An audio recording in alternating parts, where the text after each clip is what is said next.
Story time. प्यारे बच्चों, आज जो स्टोरी हम आपको सुना रहे हैं उसका नाम है झूठ की सजा।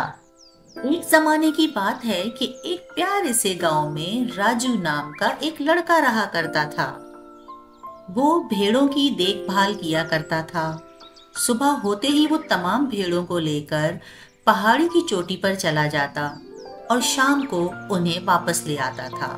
भेड़ें तमाम दिन घास चरती, खाना खाती और शाम को राजू के साथ घर वापस लौट आती। राजू बड़ा ही प्यारा बच्चा था और बहुत खुशी खुशी अपने काम को सरंजाम दिया करता था। हाथ में बड़ी सी छड़ी पकड़े और अपने कमर पर खाने का झोला लटकाए वो रोजाना भेड़ों को ले जाता और एक पहाड़ की चोटी पर जाकर उन्हें चरने के लिए छोड़ देता और खुद आराम से बैठ जाता। एक दिन अकेले बैठे बैठे वो बहुत ज्यादा बोर हो गया। उसने सोचा तमाम गांव वाले एक साथ मिलकर रहते हैं, सारा दिन मिलजुल कर काम करते हैं, बच्चे मजे से खेलते हैं और गांव वालों को कोई परेशानी नहीं होती, एक दूसरे से बातचीत करते हैं और मैं यहाँ अकेला बैठकर बोर होता रहता हूँ, मेरे साथ कोई बात करने वाला ही नहीं होता। ये सोचकर उसने एक ठंडी आह भरी और फिर वो अचानक से खुश हो गया।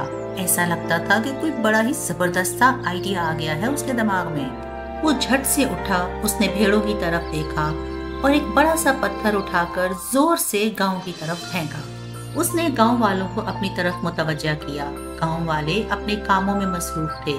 उसने जोर जोर से चिल्लाना शुरू कर दिया, वुल्फ वुल्फ, भेड़िया आ गया, बचाओ बचाओ, भेड़िया मेरी सारी भेड़ों को खा जाएगा, मेरी मदद करो। राजू की आवाज सुनकर गांव वाले घबरा गए और सब इकट्ठे हो गए और राजू की मदद करने और भेड़ों को बचाने के लिए पहाड़ की तरफ दौड़ पड़े। जब वो पहाड़ पर पहुंचे तो उन्होंने देखा कि राजू तो मजे से बैठा हुआ है और तमाम भेड़ें भी बड़े आराम से घास चर रही हैं। गांव वालों ने राजू से पूछा, कहाँ है भेड़िया? तो वो मुस्कुराने लगा। वो समझ गए कि ये सब मजाक था। नया दिन तुलू हुआ और राजू फिर से अपनी भेड़ों को लेकर पहाड़ की चोटी की तरफ गया और एक पत्थर पर बैठकर सोचने लगा, क्यों ना आज फिर गांव वालों के साथ मजाक किया जाए। ये सोचकर राजू पत्थर पर से उठा और उसने फिर से जोर से चिल्लाना शुरू किया, गांव वालों मेरी मदद करो, भेड़िया आ गया है। और ये कहकर वो खुद भी इधर उधर भागने लगा। गांव वालों ने सोचा, क्या पता इस बार वो सच बोल रहा हो, और वो बेचारे फिर से राजू की मदद के लिए दौड़ पड़े। गांव वाले जब पहाड़ पर पहुंचे तो उन्होंने देखा कि कोई भेड़िया नहीं था। सब भेड़ें आराम से घास चर रही थीं और राजू मुस्कुरा रहा था। गांव वालों ने राजू से पूछा, कहाँ है भेड़िया? और वो हंसने लगा कि ये सब मजाक था। इस बार गांव वाले बहुत ही गुस्से से वापस चले गए। अगले दिन राजू फिर से भेड़ें लेकर पहाड़ की चोटी पर पहुंचा, मगर इस बार सच में भेड़िया आ गया था और उसने भेड़ों पर हमला कर दिया।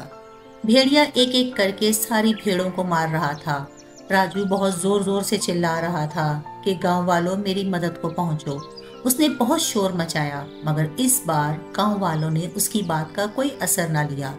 वो यही समझते रहे कि राजू झूठ बोल रहा है और उन्हें बेवकूफ बना रहा है और वो राजू की मदद के लिए नहीं आए। बिलाखिर भेड़िए ने सारी भेड़ों को मार दिया और राजू कुछ भी नहीं कर पाया। शाम को जब राजू गांव में वापस नहीं लौटा तो गांव वालों ने उसकी खबर लेने का फैसला किया और जब वहां पहुंचे तो सारी भेड़ें मरी हुई थी। ऐसे में गांव के एक बुजुर्ग ने राजू को समझाया कि बेटा, तुमने 2 दफा गांव वालों को बेवकूफ बनाया और झूठ बोला।